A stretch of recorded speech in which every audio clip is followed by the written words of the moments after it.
विवाद है। देखिए, टिप्पू सुल्तान का विवाद जो है, आपको मालूम होगा कि हमें यहाँ के भारतीय जनता पार्टी के लोग, उनको लगता है इतिहास का सिर्फ उनको ही ज्ञान है, हमें इतिहास का कोई ज्ञान नहीं।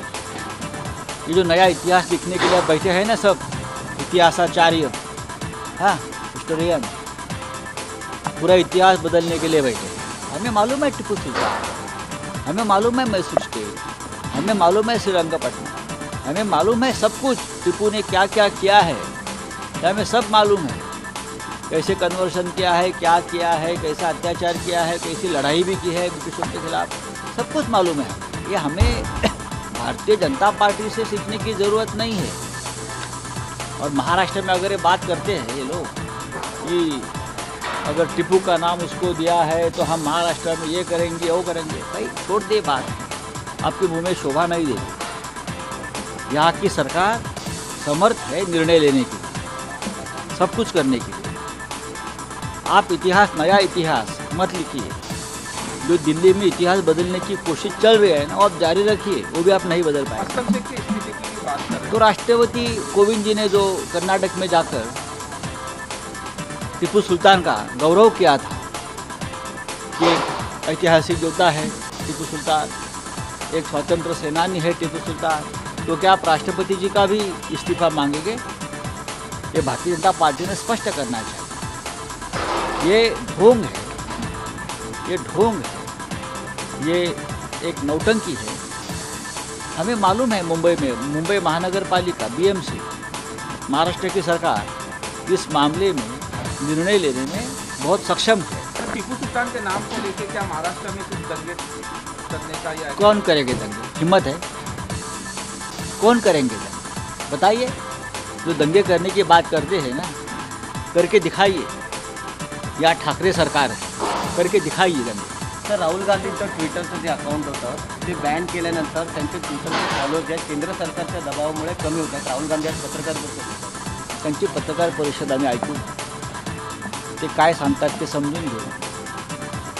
केंद्र सरकारचा दबाव कुठे कसा आहे, नक्कीच सोशल माध्यमं हे केंद्र सरकारच्या दबावाखाली आहेत. कायदे नवीन येत आहेत काही, पण त्याच्यावरती राहुलजी काय बोलतात ते पाहू आणि आम्ही आमचं मत व्यक्त करू. चला. काल आपण म्हणाला होता की आम्ही मरणोत्तर महाराष्ट्र भूषण पुरस्कार देणार नाही, पण जर बाळासाहेबांना जर मरणोत्तर पद्म पुरस्कार दिला गेला तर आपण सुद्धा मी फक्त त्यांना आठवण करून देईन.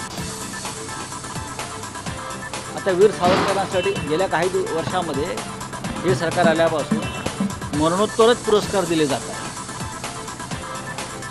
आज माणूस जिवंत आहे तेव्हा देत नाही, उद्या देत आहे. याच्यावरती काहीतरी धोरण ठरवावं असं मी म्हणतो. धोरण ठरवायला पाहिजे.